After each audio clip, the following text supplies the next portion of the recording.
دیکھو اسلام کا ایک بہت اہم قانون ہے, خدائی قانون جب آگے آتا ہے نا, سو رہے ہیں بھائی صاحب, ان کو ذرا اٹھائیے. جب بھی آپ کھانا کھائیں گے نا, یاد رکھیں بھوکا رہنا سیکھیں. روزہ تھا ماشاء اللہ, پھر صحیح, پھر مزہ آیا سن کے. میرا بھی بتانے کی چیز, میرے ہمارے اب نیکیاں ہوتی کہاں ہیں ہم سے, ایک آدھ نیکی بھی بتا دیں ضائع ہونے کا خطرہ ہوتا ہے. اتفاق سے میرا بھی روزہ, میں اتنا نیک نہیں ہوں جتنا نظر آ رہا ہوں, کبھی کبھار رکھ لیتا ہوں روزہ, لیکن میں ویسے آپ کو اس لیے بتا رہا ہوں کہ روزہ رکھنے سے کوئی نقصان نہیں ہوتا. افطاری کے وقت تھوڑی سی ان کو جیسے نیند آ رہی ہے تو کیا کھایا ہے آپ نے, منڈ کے پھوڑا ہوگا کیا, زور سے بولیں نا, مجھے تو لگ رہا ہے زیادہ لگ رہا تھا روزہ آپ کو ہے. صرف تو لسی پی کے تو ٹھنڈ پہ گئی, لسی تھوڑی افطاری میں پینی ہے. میں نے کیا کھایا افطاری میں, مجھے پتا تھا اگر میں زیادہ کھا لوں گا مجھ سے بولا نہیں جائے گا, نیند آئے گی. تو میں نے کیا کھایا ہے, میں نے وہ چقندر کا تھوڑا سا شربت, اس میں پودینہ ملایا, لیمن ملایا, کیونکہ لیمن جو ہے نا شوگر کو کنٹرول کرتا ہے, زیادہ نیند چڑھنے نہیں دیتا. اور بس اللہ معاف فرمائے 3 سموسے, بس اللہ استغفر اللہ بس. لیکن روزہ بغیر سحری کا تھا. روزے سحری میں یعنی سحری نہیں, بس ایک آدھ گھونٹ پانی یا ایک گھونٹ چائے پی تھی میں نے بس. کل رات جو کھانا کھایا تھا بس وہی. تو بھوک تو لگتی ہے, ظاہر ہے انسان ہے. تو صرف 3 سموسے. اچھا سموسے بھی میں آدھے کھاتا ہوں, پورے نہیں کھاتا. آدھے کا مطلب اس کا جو آلو والا حصہ ہے وہ کھاتا ہوں, پاپڑ نہیں کھاتا میں اس کا.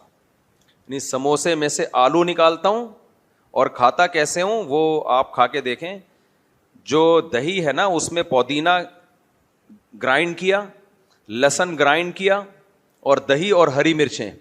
لہسن کی وجہ سے ویسے بھی یہ تھوڑا سا لہسن اس کو یعنی صحت کے لیے بینیفیشل بنا دیتا ہے, صحت اچھا کر دیتا ہے لہسن. تو کولیسٹرول اگر جو ہم کھا رہے ہوتے ہیں نا تو وہ لہسن کاٹ دیتا ہے اس کو. تو لہسن, ہری مرچیں, پودینہ اور دہی, اس کی تیز چٹنی ہوتی ہے مرچوں والی, آپ آرام سے کھا نہیں سکتے. ہماری چٹنی واقعی چٹنی ہوتی ہے, چٹنی کے نام پہ مذاق نہیں ہوتا. اور اس میں سموسے کا پاپڑ نکال کے الگ کیا, کیونکہ وہ صرف اور صرف وائٹ آٹا ہے, وہ نقصان دہ ہے. اور سموسے کی کریم نکالی اندر سے, جو آلو ہے نا, مسالہ اور آلو وہ نکالی, اور تھوڑا سا ذائقے کے لیے اس میں اوپر کا پاپڑ ڈال دیا. تو اس کو پھر پورا پیالہ بھر کے میں نے یہ والی چٹنی کھائی ہے. اس میں چٹنی زیادہ ہوتی ہے, سموسا تو 3 سموسے وہ 1.5 بن گئے نا کٹ کٹا کے. تو پھر بھی مجھے تھوڑی تھوڑی نیند آ رہی ہے, کمال کی بات. تو ابھی میں آؤں گا انشاءاللہ روزے کی طرف. روزے رکھنے کی عادت ڈالیں, کھانا پینا چھوڑ دیں. کھانا پینا ہماری صحت کے لیے اچھا نہیں ہے. لوگ کہتے ہیں ہم جب کھانا چھوڑتے ہیں کمزوری ہوتی ہے, وہ کمزوری نہیں ہوتی, وہ میٹھے کا نشہ ہے. روٹی چاول میٹھا ہوتا ہے نا, یہ تو کاربوہائیڈریٹ سے بھرے ہوئے ہوتے ہیں. جب ہمیں اس کی عادت پڑ جاتی ہے تو جب روٹی نہ ملے تو جسم, جیسے چرسیوں کو چرس نہ ملے تو جسم تڑپتا ہے, ہیروئنچیوں کو ہیروئن نہ ملے تو جسم تڑپتا ہے, پان گٹکے والوں کو گٹکا نہ ملے تو جسم تڑپتا ہے. ایسے ہی روٹی اور چاول بھی نشہ ہے, یہ سمجھ لیں اچھی طرح سے. کل ایک مولوی صاحب کو میں نے بتایا کہ کھانا پینا چھوڑ دو بس. کہہ رہے زندہ کیسے رہوں گا؟ میں نے کہا جب مرنے لگو تو کھا لو, عادت ڈالو اس کی.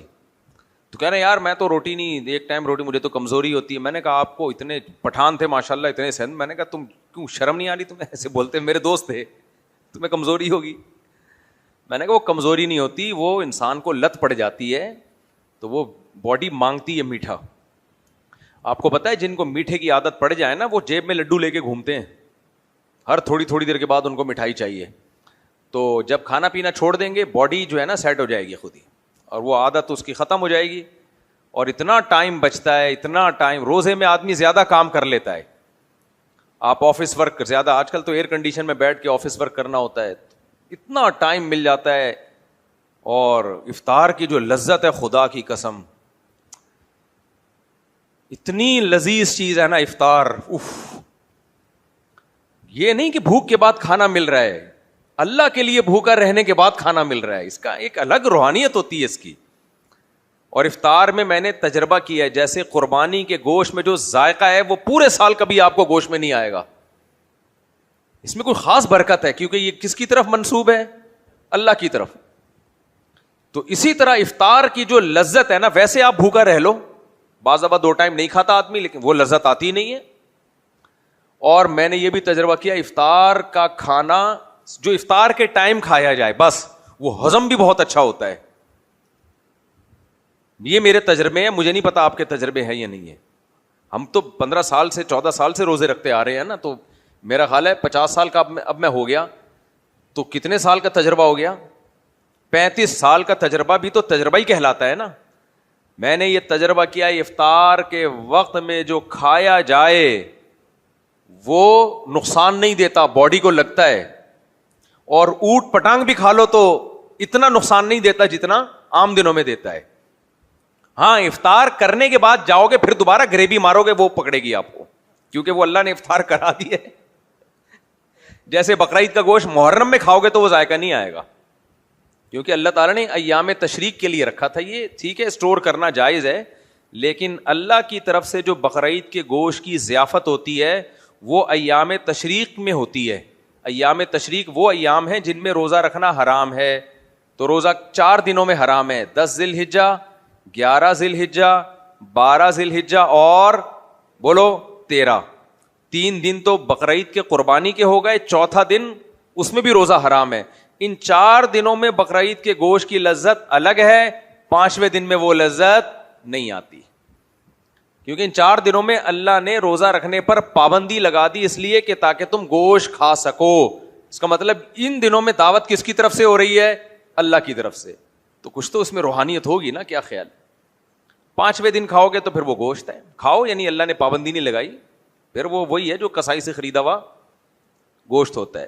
لیکن یہ جب یہ کھاؤ گے تو اس کی نسبت کس کی طرف ہے, اللہ کی طرف ہے. اللہ کھلا رہا ہے, ویسے بھی اللہ کھلاتا ہے, لیکن یہ اللہ میزبان بن کے کھلا رہا ہے. وہ جو اللہ کھلاتا ہے نا پورے سال, وہ ذمہ داری کی وجہ سے کھلا رہا ہے کہ تم لوگ میری مخلوق ہو, میرے ذمہ تم لوگ کو, تم جیسے نالائقوں کو کھلانا. تو وہ اللہ اس لیے کھلا رہا ہوتا ہے. یہ تو اللہ انوائٹ کرتا ہے, انویٹیشن ہے اللہ کی طرف سے, دعوت ہے, دسترخوان ہے اللہ تعالیٰ کا. تو میں نے تجربہ کیا افطار کے وقت کی لذت, ویسے آپ جتنا مرضی بھوکا رہ لو, بھوک کے بعد کھانے میں وہ لذت آتی نہیں ہے جو افطار کے وقت اللہ لذت دیتا ہے کھانے کی. اور وہ کھانا جزو بدن بھی بنتا ہے. ہم تو بعض دفعہ افطار میں پورا کھجوروں کا ڈبہ کھا جاتا تھا میں, نہیں نقصان ہوتا تھا. ویسے آپ کھجوریں کھا کے دیکھو کتنی گرم ہوتی ہیں. خیر ٹاپک چینج ہو گیا, میں جلدی سے اپنے اصل ٹاپک کی طرف آؤں. بغیر سحری کے روزے کا حکم. سمیع خان نے پوچھا ہے کہ جی بغیر سحری کے روزہ رکھ لیا تو روزہ ہو جائے گا؟ جی ہاں جی, روزے کے لیے سحری ضروری نہیں ہے, بلکہ رمضان کے روزے میں اگر سحری میں آنکھ نہ کھلے تو بھی روزہ اسی طرح فرض ہے جیسے آنکھ کھلنے کے بعد فرض ہے. تو روزہ چھوڑ نہیں سکتے آپ, چاہے سحری میں آنکھ کھلے یا نہ کھلے. ہاں سحری سنت ہے, نبی صلی اللہ علیہ وسلم نے بہت ترغیب دی اور سحری میں فرمایا کہ اس میں برکت ہے.